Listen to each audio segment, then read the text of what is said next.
பெரிய தேன் கூடு. நிச்சயமா இதுல தேன் நிறைய இருக்கும். பட்ட கஷ்டத்துக்கெல்லாம் பலன் கிடைச்சிருச்சு.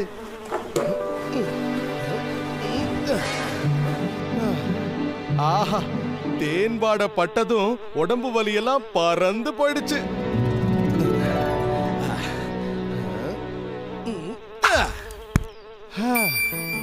நினைச்ச மாதிரியே நிறைய தேன் இருக்கே.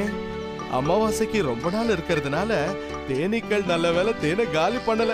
நமக்கு அதிர்ஷ்டம் தான். ஆஹா, தேன் ரொம்ப சுவையா இருக்கு. பசங்க ரொம்ப விரும்பி சாப்பிடுவாங்க.